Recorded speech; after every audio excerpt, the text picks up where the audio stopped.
Call this meeting to order. Please rise for the Pledge of Allegiance. Pledge allegiance to the flag of the United States of America, to the republic for which it stands, one nation, under God, indivisible, with liberty and justice for all.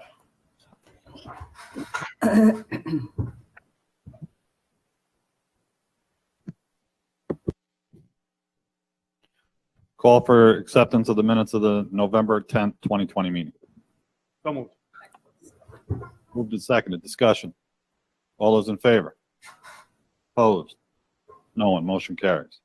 Public forum for this evening? There is no public forum for this evening. We will move on to presentations. Mrs. Kelly White on the P-TECH Academy.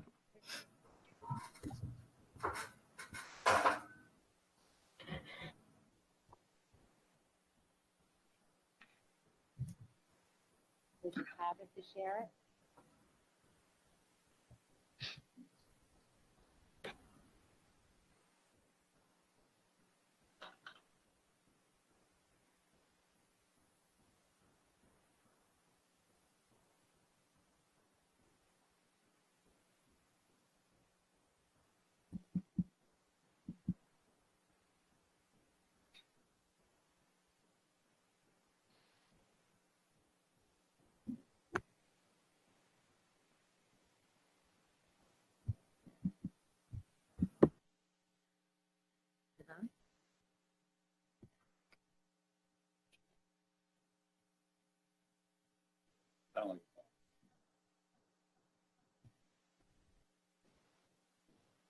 Good evening.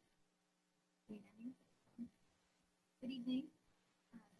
I'm here tonight to go give an update to the community on Ellenville P-TECH Academy. As a reminder, we've been talking about the Ellenville P-TECH Academy at the last couple of board meetings. It was a grant that we had received approval for last year to open up the school, but due to COVID, we had extension activities to get the program up and running. So our goal is to have this program implemented by the upcoming school year, actually by the summer. There's some that we keep it out. So tonight I just want to go over some of the key points to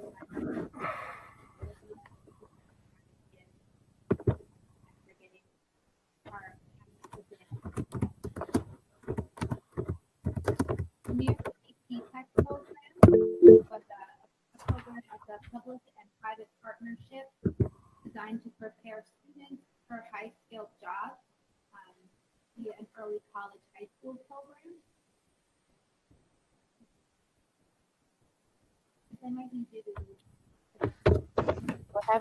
We're having some difficulty on the, Oh, there we go. we're having, just hold on because, hold on one second. No. We're just testing. Go ahead, Kevin. Is that working?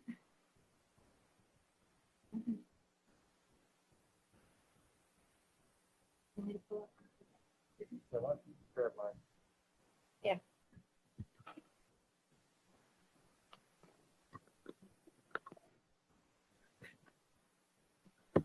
That's better. All right, so as I was saying, the New York State P-TECH program is a public and private partnership between a local school district, community college, and a council of industries to have an early college high school experience for students to prepare them for careers and prepare them with the skills to participate in careers that are up and coming in the community. So students that participate in the program have the opportunity to earn an associate's degree in an applied science field.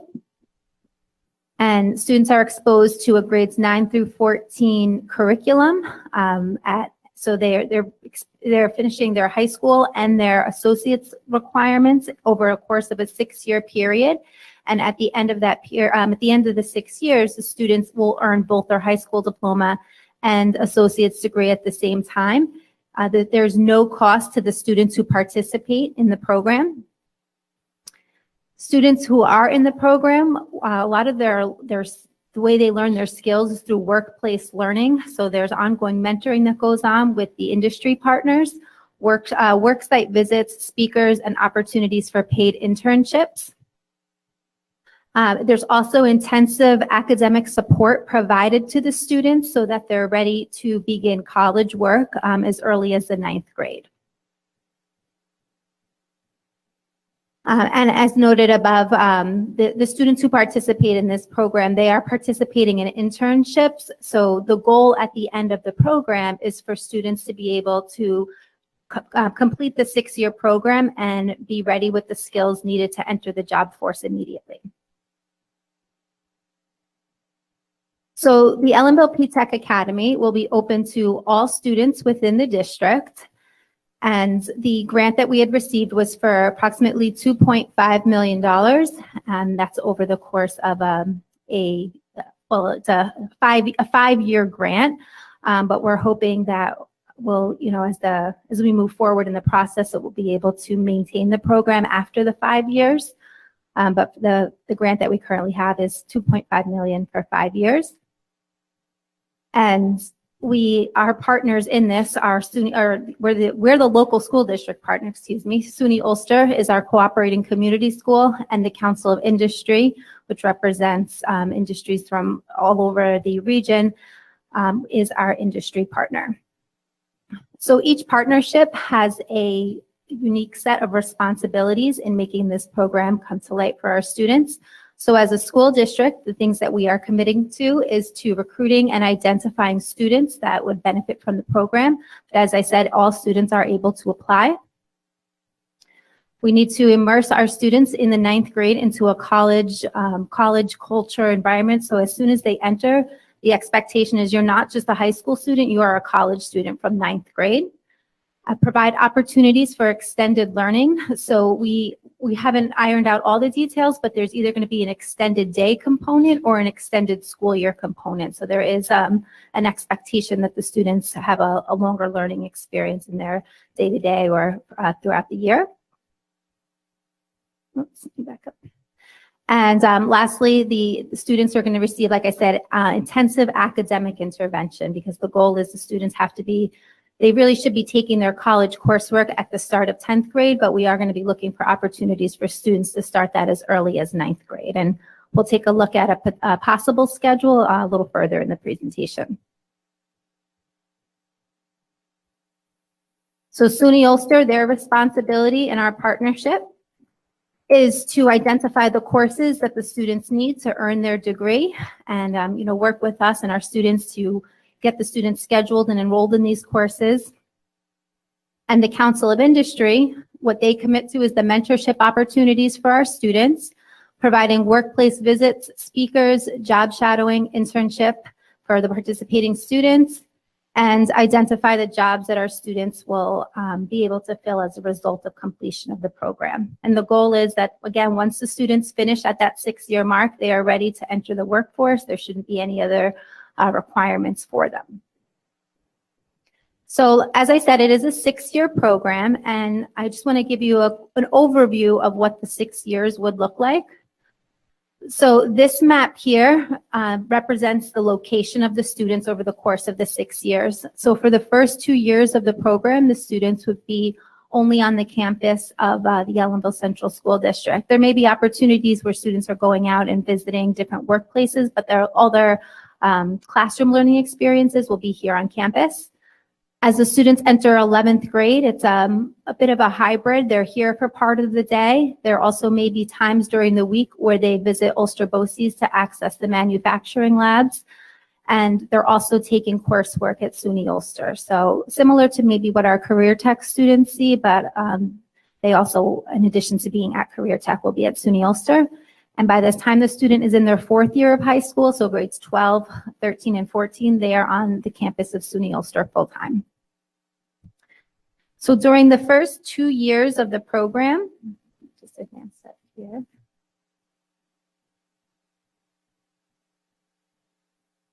So during the first 2 years of the program, the students, before actually even begin the experience here at the Ellenville PTAC Academy, there is a required 2-week summer orientation. And during that time, there's a lot of team building and relationship building that will go on between the PTAC instructors, the administration, and the students to prepare them from that transition from middle school into an early high school or early college high school experience. The first 2 years the students will receive intensive support in math and literacy to address any skill gaps that they may have. Students will be completing 5 Regents exams in their first 2 years. Typically, students do that over the course of a 3-year period, but the PTEC students, they do advance them through their high school requirements on a faster track. So by the end of their sophomore year, students will have completed their algebra, global, U.S. history, ELA, and living environment Regents. They will learn how to effectively collaborate in both the classroom and the workplace, and that will teaching of collaboration skills will be with our Council of Industry coming in and providing support for our students. They're going to be putting into practice college and workplace readiness skills. So again, our industry partners, they give us a lot of support, and they engage students in these things called workplace challenges, which we'll speak about in a later slide, but they really try from the beginning to get students not only think as students, but also members of the workforce. We will also engage students in, sorry, I mentioned that already, the workplace challenges. We are also going to make sure that students have their written and spoken communication skills at a level where they can, again, perform both in the classroom and on the job site. They'll learn strategies for self-discipline, and during those first 2 years, they should be completing up to 6 college credits.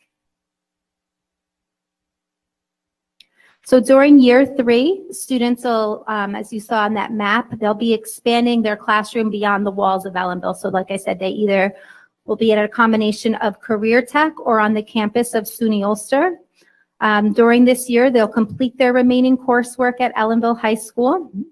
They'll really start to focus in on their chosen path. So they'll start taking classes either in manufacturing or in network administration. Those are the 2 fields or the 2 pathways that we offer. So they'll declare that pathway, and their coursework at either SUNY Ulster or Career Tech will focus on that. They'll also begin their job shadowing with the industry partners and have the opportunity to access paid internships. And during their final 3 years in the program, the students will have completed their requirements for graduation, although they do not receive their diploma until the end of year 6.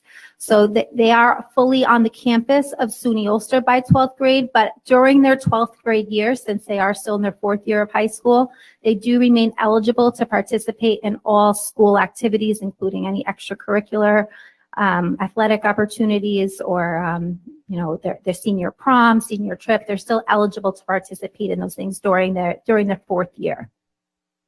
So during those years, they'll continue with their college classes, continue with the job shadowing and internship opportunities, and meet their requirements for their associate's degree. And then at the end of that year, they'll have a combined graduation ceremony where they'll be earning their high school diploma and associate's degree at the same time. So the teaching and learning model that allows this all to come together doesn't look very similar to what traditional high school students here in Ellenville experience. So we still will operate on the same bell schedule, the 7:50 to 2:34. Again, there may be a requirement for either extended school day or extended school year. And again, we haven't really finalized the details of that. But the majority of their day will be an 8-period day, but they work in longer instructional blocks. So this is just a sample of what a student's schedule may look like during years 1 and 2 of the program.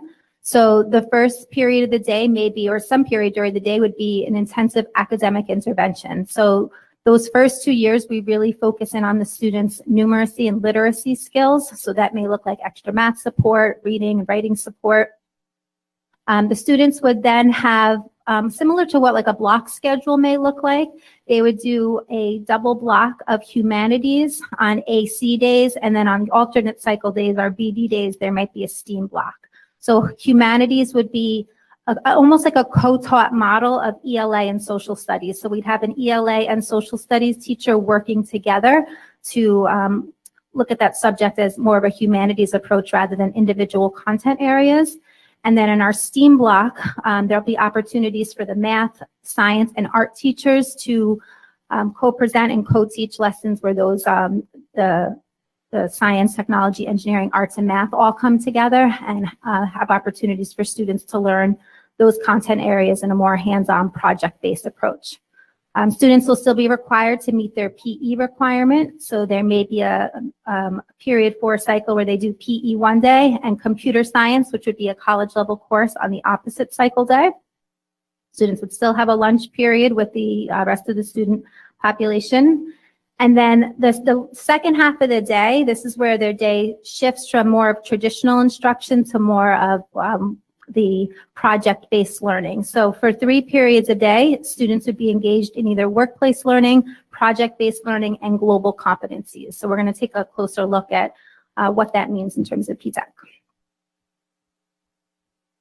So workplace learning challenges are challenges that are provided by the industry partners, and what the industry partners do is they pose a situation or a scenario to the students about things that maybe they've seen come up in the workforce, and they say, okay, this is a problem that we're experiencing. We want you guys as students to develop possible solutions. So the students work collaboratively with one another. They come up with possible solutions, and they have a responsibility to present this to the industry partners. So students engage in these workplace challenges on a monthly basis. There's a new challenge for them each month. Again, during that 3-period instructional block, students are also engaged in project-based learning. So they'll tie in the core academic skills from math, science, reading, English, social studies, and students will be learning through project-based learning. And they use a project-based learning design kit that was developed by High Tech High, who is a leader in project-based learning, where students go through a cycle. So if you look at the bottom of this slide, there's those core academic skills, which is, at the center of what they do. But the way they enhance and learn those skills is through a project launch, which leads the students to start, questioning, like coming up with essential questions, formulating ideas, critiquing those ideas, going through a drafting and revision process, formally presenting their work through an exhibition, and then engaging in a self-assessment and reflection process. And then lastly, during that 3-block period, students are learning about global competencies, and those are the areas that the PTEC program stands behind in terms of what students really need to have a strong handle on to be successful in the workplace. So that those 4 global competences include recognizing perspectives, being able to communicate ideas, taking action, and investigating the world. So the 3 areas that I have here, I'm just going to back up. If we go back to our student schedule here, those 3 areas that we spoke about, the workplace learning, project-based learning, and global competencies, the students spend a considerable amount of time during the day engaging in those experiences.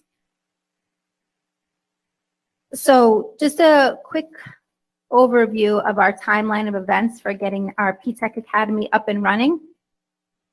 We're going to look at it from the staff and leadership side, and then also from the student and family side. So right now we have been working with BOCES on our scope and sequence development, so identifying the courses that the students will be taking. We're going to be formally getting some information out to the community as we roll through December, January, and February. We'll be setting dates for open house. We'll be reposting or identifying staff that would be serving as instructors. Once we identify staff, we'll be identifying training opportunities, since it is a very different model of instruction.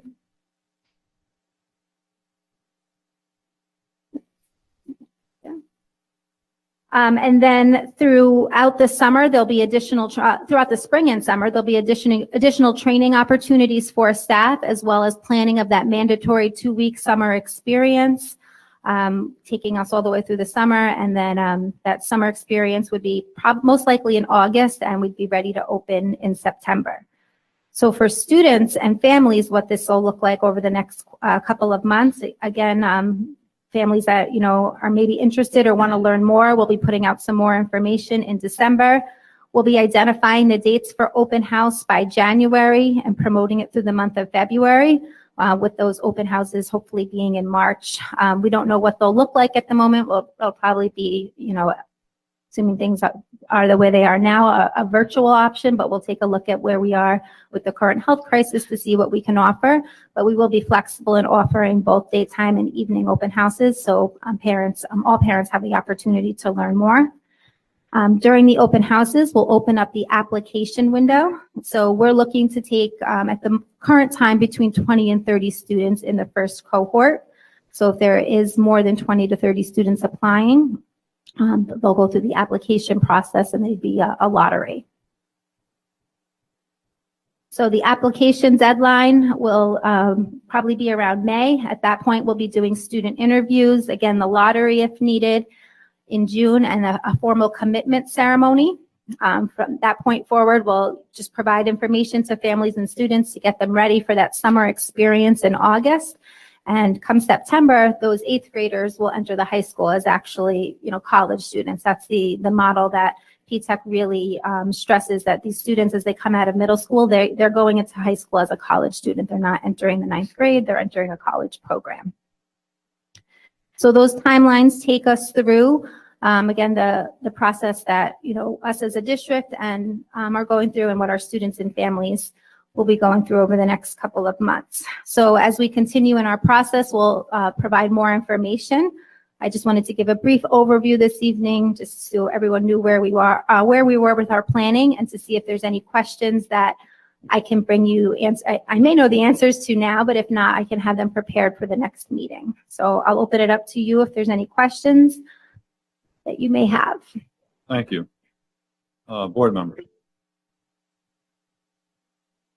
No? Thank you. Kelly? Thank Yeah, you. no. I do have a question, Mr. President. Oh, you were covered. Go ahead, Willie.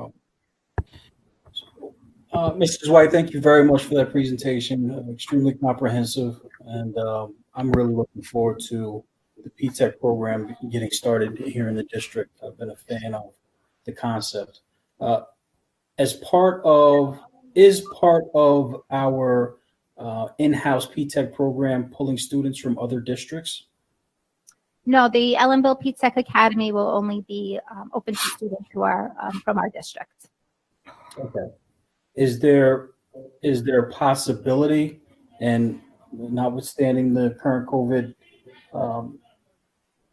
epidemic that we're experiencing, but is that a possibility that is open to districts or schools in surrounding districts, namely Sullivan County? And would there be any? There's the Hudson Valley Pathways Academy, which is the PTEC program run by Ulster BOCES, and they take students from, I believe, Orange, Ulster, and Sullivan counties, if I'm correct. So they have a program. There's definitely, conversations that can be had about, aligning our programs. I don't have the answers to those at the moment, but I certainly can find them out. We have been working closely with BOCES and looking at the resources and models that they're using at the Hudson Valley Pathway Academy. So if there's opportunities to expand the program, I'm sure that we'd be open to that, but we definitely want to focus on providing the best experiences for our students here first before we're ready to open that door for others. 100% agreed. Thank you, Mrs. White. You're welcome. John? Thank you. Mrs. White, a great presentation. And I think that many of us weren't really sure of what all was involved in the PTEC program. And it's certainly a different academic path than most 9th graders normally take. So I just had a couple of questions. You answered the question about the amount of students that would be allowed in. They must enter in 9th grade, correct? Yes. Okay. And do we have any anticipated issues with retentions of students in the P-TECH program? Can you explain what you mean by? Well, so we're going to bring, I think you said approximately 20 to 25 students in, and let's say that 2 or 3 drop out in the first year. Do we then add more the next year, or does this group run all the way through? How does that work? Well, the goal is each year to bring on an additional 20 to 30 students every year. So if students do drop out, we don't fill students mid-year. At that point, the students Right. have to start during that 2-week summer orientation. So our numbers could drop, which I know they have in other P-TECH programs where students start, they think it's for them, and then a couple months into the program, they return to a traditional high school model. But we don't bring students in mid-year if we have students that drop from the program. And my final question is, absent the BOCES and Ulster County staff, will the staff be employees of our district? So we did a posting last January when we were preparing for an opening in September. I know there are some internal candidates that applied as well as people from outside. So we will be looking to get the information out regarding postings, I think in December or January. We would love to have, our own staff here, but we're also looking for teachers that will have a dual certification, especially for those humanities, that humanity focus and that STEAM focus. It would be great to see teachers that, are certified in more than one area and can provide instruction in more than one content area. What I meant by my question was, if they're hired for this program, do they then become employees of the Elmo Central School District? Yes, they do. Yeah. Okay. Thank you. Thank you. Anybody else? If not, thank you very much, Mrs. White. Yep. Very informative. Oh, Geneva. Geneva. Talking to Mike. I know year 5 and 6 is traditionally when students would be possibly entering the workforce or different things like that. Is there a schedule change or any flexibility in the schedule in years 4 or 5 and 6 that a student, say they were in a case where they felt they needed to work post high school or post what would be a traditional graduation period? Is there any flexibility for that they'd be able to enter the workforce and still be able to do P-TECH? Yeah, so from what I've learned just from the other area P-TECH, so I know Newburgh has a P-TECH Academy, and then there's the one in Ulster County, or Ulster BOCES. It is designed as a 6-year program, but there are students that will finish their requirements early and enter the workforce at year 5. In terms of students, getting all the way to year 4 and saying, you know what, I just want to take my high school diploma and I've chosen a different path. They certainly have the opportunity to do that. We're hoping that, students, commit, and that's why we have that formal commitment ceremony we would do that like in June after the lottery if needed, because we really want students to go through the whole experience. But we understand people's, minds would change and they would have that opportunity to step out of the program. As long as their high school graduation requirements were met, they could receive their high school diploma and, move on with whatever pathway they've chosen. But there is an opportunity to accelerate through it if you'd like to try to finish within the 5 years. What if a student was committed and interested in the P-TECH, but say for like life circumstances, they really felt like they needed to start making some money or they're bringing money in? Would they be able to continue through the P-TECH program and possibly hold a job outside of that? Like, do you think there'd be flexibility in scheduling? Or I know with college courses, they run at different times of the day. Yeah, so that that's a great question. And I know, like you said, like the college classes, they may have opportunities for online classes, for evening classes. So I do know with Hudson Valley Pathway Academy in our recent discussion with them, we want to try to align our scope and sequences. So when students are starting at the college in 11th grade, that there would be opportunities for the college to have just P-TECH students in their class rather than, some students who are P-TECH and students that are maybe just there as a traditional college student. So if we did go that path where there were like exclusive P-TECH classes, I don't know if that flexibility would exist, but if the classes are still commingled and the students have access to those evening classes, it's something we can explore and I think would be a benefit for students that, need to, start a career right after high school. Awesome. Just if we can, keep that in mind, there are Yeah. some students, often that we just start working or they start working after high school graduation or around that 18, 19 years old. And it shouldn't take away from them being able to contribute. And Yeah.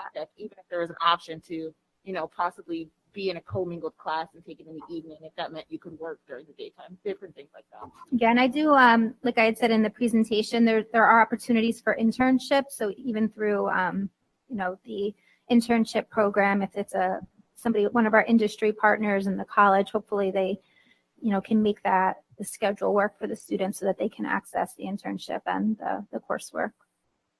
Awesome. Sounds exciting. Okay, thank you very much. And thank you, Mrs. White. You're welcome. All right, we'll move on to reports and correspondence. I have nothing for this evening. Board membership. John, you got your hand up? No? Okay. All right, and we'll move on to superintendent, Mrs. Wiles. Just two quick things. First, I just want to wish everybody a very happy and healthy Thanksgiving.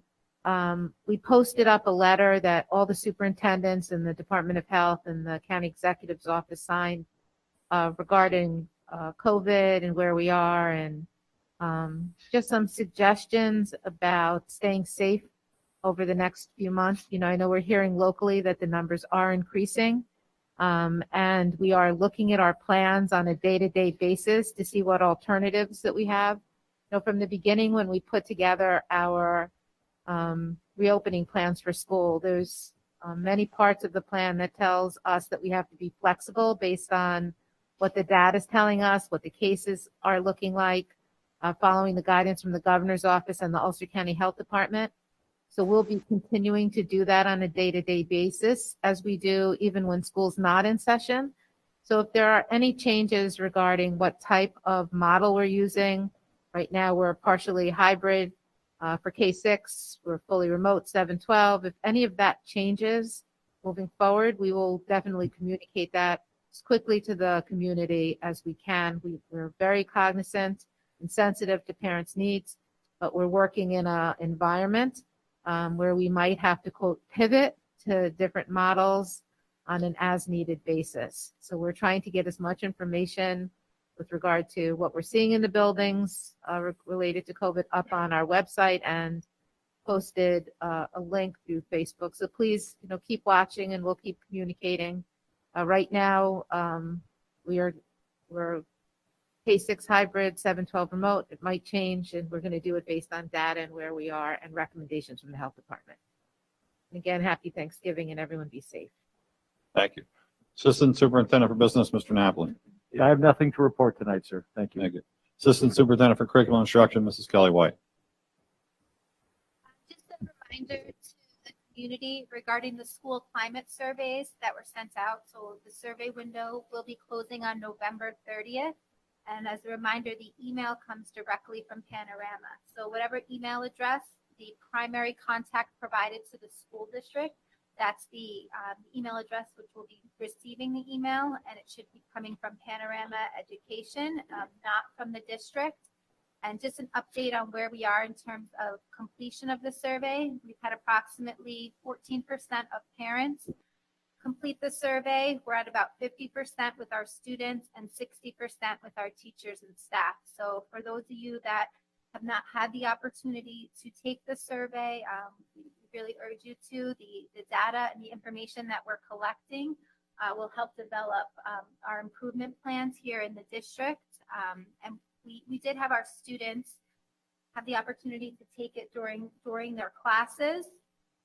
But if, there's still about half of our student population that have not taken it, and the majority of parents. So please check your emails for it. A reminder email went out today with the links earlier this afternoon. So it should be one of the most recent items in your inbox. If you could take a moment to complete the survey, it would be very much appreciated.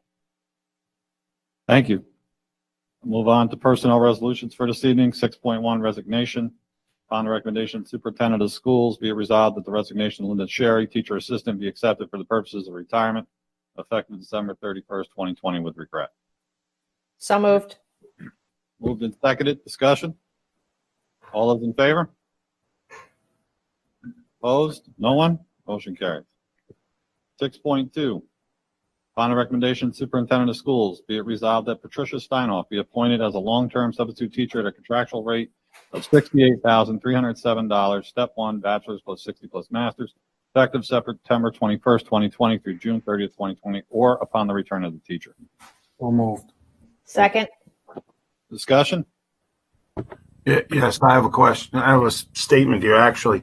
I read in the minutes that Mrs. Steinoff reached a 60-day period, and I would like the board to consider that in the future, and we can negotiate this with the union, but 60 days to reach that step is an awful long time. I think, speaking from experience, anytime a teacher comes in and takes over a classroom, especially in a leave, not a substitute position, but in a leave replacement for a while, they're clearly doing all of the teacher's works well in advance of 60 days. And in light of the fact that with the COVID situation, we're having difficulty getting our classes covered when teachers are out anyway, I think it'd be more of a enticement for teachers that are taking these leave replacements if they got to that step a little sooner than 2 months into the school year that they're working. Thank you. Anybody else? No further discussion? All those in favor? John? Motion carries. Excuse me. All those opposed? Motion carries. All right, let's go to 6.3. Upon the recommendation of Superintendent of Schools, be it resolved that Brian Dawson be appointed uncertified substitute teacher at a rate of $95 per day work for the 2021 school year. Second. Seconded. Discussion. All those in favor? Opposed? No one? Motion carries. 6.4. Upon the recommendation of Superintendent of Schools, be it resolved that the memorandum of agreement between Ellenville Central School District and the Ellenville Central School Administrators and Supervisors Association, ECASA, be approved as attached. Move the list presented. Motion's been Second. moved. Second. Seconded. Discussion. All those in favor? Opposed? No one? Motion carried. 6.5, upon the recommendation of Superintendent of Schools, be resolved that the memorandum of agreement between the Ellenville Central School District and the Ellenville Central Administration and Supervisors Association, ECASA, be approved as attached. Second. Moved and seconded. Discussion. All those in favor? Opposed? No one. Motion carries. 6.6, upon the recommendation of Superintendent of Schools, be resolved the memorandum of agreement between the Ellenville Central School District and the ETS RPA Teachers Unit be approved as attached. So moved. Second. Moved and seconded. Discussion. All those in favor? Opposed? No one. Motion carries. 6.7. Upon the recommendation of Superintendent of Schools, be it resolved that the memorandum of agreement between the Ellenville Central School District and the ETS RPA Teachers Unit be approved as attached. So moved. Second. Moved. Seconded. Discussion. All those in favor? Opposed? No one. Motion carries unanimous. Budget resolutions. Motion to move 7.1 and 7.2. Second. 7172 moved and seconded. Discussion. All those in favor? Opposed? No one. Motion carries. Education resolutions. 8.1. Resolved that the attached list of student IEPs be acknowledged as appropriate. There are 24. Move the list as presented. Second. Been moved and seconded. Discussion. All those in favor? Opposed? No one. Motion carries unanimous. Market calendars. The next meeting is December 8th, 2020. Is there anything that anybody would like to see on the next agenda? Yes, I have something. I spoke with Lisa Wiles today about the letter I suggested we send to the governor, and she told me that if we're still on pace for that, we'll get that at the next meeting. I'm sure that as we get more into this yellow and orange deal, that the governor's going to come down with more unfunded mandates, Mrs. Wiles. So we'd like to address those as well. We definitely are. We were diverted this week on some APPR work that we had to do, but we've kind of put a skeleton together for that letter, and we will definitely have some draft to you for input on December 8th. Appreciate it. Yep. Anybody else? Geneva? Not necessarily that I want to see something else. I just want to make a note that there was the addition of the Black Studies course that we'd mentioned in like the last board meeting or the board meeting before. So thank you so much for putting that together in addition to a Latinx Studies course. So I know there's a lot going on, but very appreciative that they made it to the agenda. Thank you. Anybody else? I'd like to wish everybody here and all the community and staff and residents and students a very happy and healthy Thanksgiving holiday. Please be safe and enjoy yourself. The next meeting is December 8th, and I'll entertain a motion to adjourn. So moved. One second, discussion. All those in favor? Opposed? No one? We're adjourned. Happy Thanksgiving, everyone.